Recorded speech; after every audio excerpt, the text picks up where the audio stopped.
حرم مکہ میں ایک صاحب کہہ رہے تھے کہ میرے اوپر بدر میں جو قتل ہو گئے کفار، ان کا ذکر چل رہا تھا تو دونوں گفتگو کر رہے تھے، بدر میں ہمارے اتنے لوگ مسلمانوں نے مار دیے۔ تو ایک ان میں کہنے لگے کہ اگر میرے اوپر قرض نہ ہوتا اور میرے چھوٹے چھوٹے بچے نہ ہوتے تو میں تو تلوار لے کے جاتا اور مدینہ شریف جا کے معاذ اللہ بدلہ لے آتا۔ دوسرا کہنے لگا میں دیتا ہوں نا تیرے بچوں کا خرچہ بھی اور میں تیرا قرضہ بھی اتارتا ہوں، تو جا۔ اس نے کہا پکی بات ہے؟ کہا ہاں، قرضہ بھی میں اتار دوں گا، تیرے بچوں کا خرچ بھی اٹھاؤں گا، تو جا۔ اس نے خنجر تیار کیا، تلوار تیار کی، گھوڑے پہ بیٹھا، گلے میں وہ تلوار اس نے اپنے ڈالی اور مدینہ شریف آ گیا۔ اتفاق کی بات یہ کہ ملاقات حضرت عمر سے ہوئی۔ جناب عمر کہنے لگے مجھے تیری نیت ٹھیک نہیں لگتی، پکڑا کدھر آئے ہو؟ کہنے لگا میں تو بدر کے قیدیوں کے بارے میں بات کرنے آیا۔ فرمایا تلوار لے کے چل تجھے حضور کے پاس لے کے جاتا ہوں۔ نبی کریم کی بارگاہ میں لے گئے تو حضور فرمانے لگے کیسے آئے ہو؟ کیسے آنا ہوا؟ کہنے لگے جی میں تو بدر کے جو قیدی آپ کے پاس ہیں ان کی بات کرنے آیا تھا۔ تو حضور فرمانے لگے چل پھر باقی کی میں سناؤں۔ خیال آیا مسلمان نیک و بد پہچان جاتے ہیں، محمد آدمی کے دل کی باتیں جان جاتے ہیں صلی اللہ تعالی علیہ وسلم۔ فرمایا میں سناؤں؟ حضور کیا؟ فرمایا تم اور فلاں بن فلاں وہاں بیٹھے ہوئے تھے نا حرم مکہ میں فلاں پہاڑ کے ساتھ ٹیک لگا کے، اور تم نے یہ کہا تھا نا کہ قرضہ نہ ہوتا، بچے چھوٹے نہ ہوتے تو بدر کے مقتولین کا میں بدلہ لیتا۔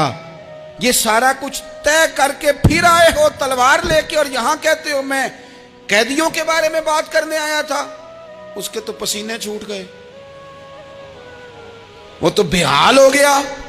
اس نے کہا اس کا تو سوائے اس کے اور میرے کسی کو نہیں پتا، اور اگر آپ کو پتا چل گیا ہے تو پھر آپ اللہ کے سچے رسول ہیں۔ تو حضور اگر آپ کو پتا چل گیا ہے کہ میں قتل کرنے کے ارادے سے آیا ہوں، میں معاذ اللہ بدلہ لینے آیا ہوں، اللہ کرے آپ کو سمجھ آئے میری بات کی۔ یعنی ایک تو یہ ہے کہ بندہ وہ پکڑا گیا ہے، اور ایک یہ کہ کسی کو پتا چل گیا ہے کہ یہ اس کام آیا ہے۔ پھر لوگ جب معافی دیتے ہیں تو بڑی کہانیاں سنا کے دیتے ہیں، ایسے نہیں دیتے۔ حضور اب آپ کو پتا چل گیا ہے تو کیا کریں گے؟ تو حضور فرمانے لگے تو بتانا تیرے ساتھ کیا کریں۔ اس نے کہا کہ میں نے سنا ہے آپ معاف بڑا کر دیتے ہیں۔ یعنی یہ گھر سے کو پیار کرنے نہیں آیا، پھولوں کا گلدستہ لے کے نہیں آیا، تلوار لے کے آیا، لیکن یہ میرے محبوب کا حوصلہ ہے، اور آیا بھی عین مسلمانوں کے بیچ ہے، جو چاہیں اس کے ساتھ کر سکتے ہیں۔ اس نے کہا معاف کر دیں، تو حضور نے فرمایا جا میں نے معاف کیا۔ حضور نے معاف کیا۔ وہ کہتا حضور معاف کر رہے تھے اور رب میرے دل میں ایمان کو تازگی عطا فرما رہا تھا۔ حضور نے معاف کیا اور میں نے کلمہ پڑھنا شروع کر دیا۔ ہم معافی نہیں دیتے، کبھی کبھی صلح تو کر لیتے ہیں، صلح ہو جاتی ہے، پنچایت میں صلح ہو گئی، پھر لڑائی ہوئی، پھر بات شروع سے شروع ہو گئی، کیونکہ ہم نے معافی، پھر وہ بات شروع ہو گئی 1955 سے، تو وہ بھی آکھیا سی، تو اے بھی کیتا سی، وہ بننے والی گل یاد ہی، او بس کر یار، کچھ بھولیں بھی تو۔ بچے پتہ کیوں خوش رہتے ہیں؟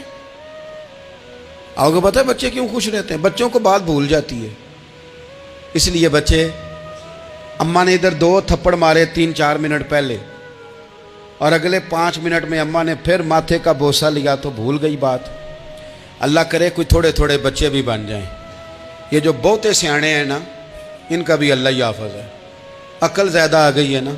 اس لیے اقبال جیسے لوگوں نے کہا تھا خرد کی گتھیاں سلجھا چکا ہوں، یا رب مجھے صاحب جنوں کر دے، صاحب جنوں کر دے، صاحب اللہ کوئی تھوڑا سا مجھے مجنون بھی بنا۔ یہ زیادہ عقل تو کسی کام کی رہی نہیں، پاگل کر دی، پاگل کر دی۔ بہت سارے لوگ ایسے ہیں زیادہ سمجھدار ہوتے ہیں، لہذا معافی دینے کو تیار، معافی دیں۔ جب کوئی معافی کا مطالبہ کرے تو اسے معافی، سب سے مشکل کام ہوتا ہے لمبی لسٹ والے دشمن کو معاف کرنا۔ لسٹ جس کی لمبی ہو نا غلطیوں کی، ایک آدھ غلطی تو معافی ہو جاتی ہے۔ کچھ لوگوں کی لسٹ بھی بڑے کچھ عادی مجرم بھی ہوتے ہیں، لسٹ لمبی ہوتی ہے، ان کو معافی دینا بھی تھوڑا سا مشکل ہوتا ہے۔ لیکن کمال بھی یہ ہے کہ جس کی لسٹ لمبی ہو اسے یک جنبش قلم بندہ معاف کر دے۔ کو छुट्टी हो गई, जा तुझे माफ़ किया। और ये हमें क्यों करना चाहिए कि मेरा रब भी ऐसे करता है, मेरा रब भी ऐसे, वो गिनवाता तो नहीं ना, ये भी किया, ये भी किया, ये भी किया। हुजूर फरमाते हैं, ज़रा सुनना हदीस, हुजूर फरमाते हैं कुछ लोगों पे अल्लाह करम की चादर डाल के ना क़यामत वाले दिन, यहाँ भी उसने पर्दा रखा था तो वहाँ भी करम की चादर उन पे डलेगी। तो अल्लाह फरमाएगा ये गुनाह किए, तो छोटे छोटे गुनाह उसके गिनवाए जाएंगे। ये अब वो डरेगा, चूँकि पता तो सारा है ना सरदार नो कीतियां दा, अब वो डरेगा। छोटे छोटे गुनाह उसके गिन, तो उसका ख्याल है बड़े बड़े भी ना सामने आ जाएं। छोटी छोटी गलतियां उसकी गिनवाई जा रही हैं, तो डर रहा है, कांप रहा है। कुर्बान जाएं नबी पाक के लफ्ज़ों पे। कुछ गल्लां अजइयां ने कुरान पाक च, अजइयां ने, ये ना मेरी दादी कहा करती थी, मेरी अम्मा कहा करती थी, कुछ काम अजय ने, कुछ गल्लां अजइयां ने कि उत्थे दिल करदा है सफ़ा बंद हो जाना है तो माफ़ी हो जानी है, यानी ख़त्म है ये बात, इससे आगे किसी ने सवाल पूछना ही नहीं। छोटे छोटे गुनाहों का अल्लाह तज़किरा फरमाए, ये किया, ये किया, ये किया, या अल्लाह हो गया। अब बंदा डर रहा है कि बड़े बड़े भी सामने आ जाएंगे, लेकिन छोटे गुनाहों पे ही फुल स्टॉप लगा के ना, तो रब फरमाएगा ये जो तेरे गुनाह है ना, इसके बदले तुझे नेकियां दी जा रही हैं। तूने सच्ची तौबा की थी तो इन गुनाहों को बदल के नेकियां बनाया जा रही हैं। पहले डर रहा था, हुजूर फरमाते हैं, अब फटाफट बोल पड़ा, कहने लगा या अल्लाह मैंने तो बड़े बड़े भी किए हैं। यानी अगर छोटों की नेकियां बन गई है तो वो पाप किधर हैं, बड़े बड़े वो मेरे किधर हैं। करीम ये बात कर रहे हैं और सहाबा रो रहे हैं, मैंने तो बड़े बड़े भी किए हैं, बड़े बड़े किधर हैं।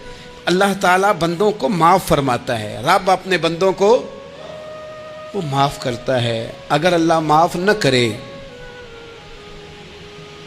तो जितने जुर्म हमारे रब को हमारा पता है, बताओ सवेरे रोटी मिले, सांस मिले, शऊर कायम रहे, जब मालिक इतना माफ़ करता है तो हम उसके बंदों को क्यों नहीं माफ़ करते। कर दे माफ़। पक्के लोग खड़े थे, पक्के दुश्मन खड़े थे फतेह मक्का के दिन हुजूर के सामने।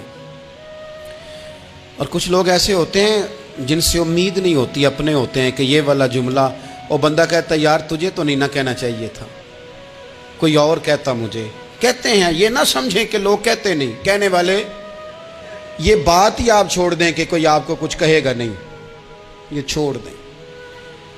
मखलूक तो इस तरह की बात ढूंढ के लाती है कि इंसान परेशान हो जाता है कि यार मैं ये कर सकता था, मैंने किया नहीं, और जो मैंने किया नहीं वो तूने मेरे खाते डाल दिया है। ऐसे लोग सामने खड़े हो गए फतेह मक्का के दिन कि जिनके चेहरों से उनकी ज्यादतियां अयां हो रही थी, उनके जुल्म छलक रहे थे चेहरों से। हुजूर के सामने खड़े हैं, कांटे बिछाने वाले भी, रोड़े मारने वाले भी, गले में रस्सियां डाल, सारे खड़े हैं। हुजूर ने फरमाया बताओ तुम्हारे साथ क्या सलूक करूं। उन्होंने कहा आप करीम हैं। तो हुजूर ने पता क्या कहा, कुरान पाक में एक सूरा यूसुफ है, कुछ लोगों को लफ्ज एक किस्सा भी बड़ा बुरा लगता है, तो अल्लाह फरमाते हैं नहनु नकुस्सु अलैका अहसनल क़सस, महबूब हम आपको एक सोना किस्सा सुनाने लगे। इसको अल्लाह ने किस्सा कहा, सोना किस्सा, सूरा यूसुफ को। तो सूरा यूसुफ क्या है भला, जरा अंदाज देखिए सूरा यूसुफ का।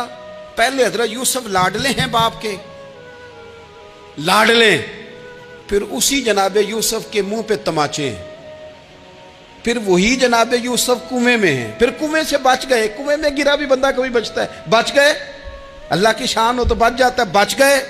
फरमाते मैंने समझा बच गया हूं, जब बच गया तो बड़ी तकलीफ हुई। भाइयों ने कहा हमारा गुलाम है, हमने बेचना है। सगे भाइयों ने बेचा, जो बाप की तरफ से सगे थे बेचा। फरमाते हैं मैं बिका, अब बड़ा परेशान था कि यार कभी आप गौर करें ना, किसी का रेट लग जाए। फरमाते हैं अब बड़ा परेशान था, और जब मैं मिस्र में गया तो मैं कोने में खड़ा हूं और लोग मुझे खरीद रहे हैं। मोहब्बत में ये किस्सा सुनाना तो आसान है कि बीबी अट्टी लेके आ गई थी, पर जो बेकरा है उसका भी तो हाल देखो ना क्या है, इसका रेट लग रहा है, ये भी तो बड़ी। और जनाब यूसुफ कहते हैं फिर अजीज मिस्र ने खरीद लिया, तो बादशाह के घर गया तो कुछ सुख का सांस आया। ये हजरत यूसुफ हैं, ये लाडले हैं। फरमाते हैं सुख का सांस